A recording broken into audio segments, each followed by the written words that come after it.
Proiektu hau martxan jarri da Euskara eta Hezkuntza arloagaz hausnartzen egon ginelako, eta binketik konturatu ginen herrian hainbat eta hainbat ikastetxe dauzela, eta ekintza asko egiten dauzela euretako bakoitzak, eta ez garela heltzen albiste horiek guztiak batzera edo. Orduan jarri dugu martxan txoko virtual bat binken, albiste natalean egongo dana, eta berezitasun bat izango dau, albisteak ikastetxeak eurek igoko dituzte, eta helburua hori izango da, espazio emotea, ekintza horien berri emoteko.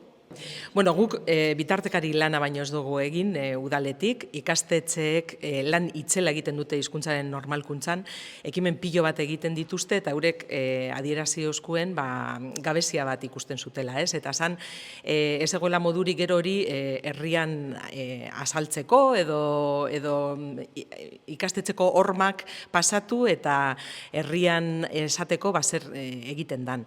Eta guretzako,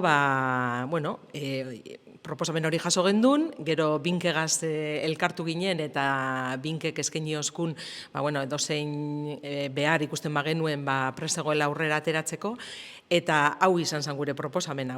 Ia zeozer egin zitekeen ikastetxeekin euren lana, bertan barruan egiten diren gauza mordoa, herrian ikustarazteko. Eta hortik sortu da kabitik, eta gu pozik gauz, egin dugun bitartekari lan horregaz. Ekimena oso polite da, ze holan herrizen guk zerreken dugun ikastetzien jakinengo dabe. Askotan gertatzen jakune da gainera, ostalaritza eskola galdakon egon arren, orain arte edo jente asko ondino, untxe jakiten ari da gu hor gauzela, eta ekintza oso polite da, gainera euskeraz eta gupe euskaldunak izan da, euskeraz egin dugula ostalaritza eskolan, eta gure ekimenari eta ekintzei izpilu emoteko eta herrizen jakin diken, oso ekimen polite, soizonak. Uste dugu oso idei ona dela, herrixan dauzen ikastetxetan egiten dena, biztan jartzeko.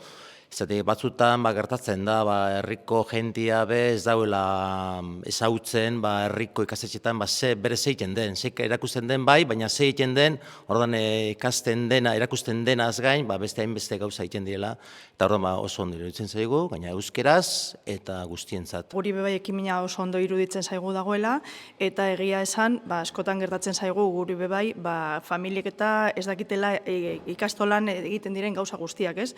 Eta nik uste dut ikastetxeetan eta herriko lekuetan ere gauza bera gertatzen dela. Orduan, ekimena ondo dagoela ikusten dugu.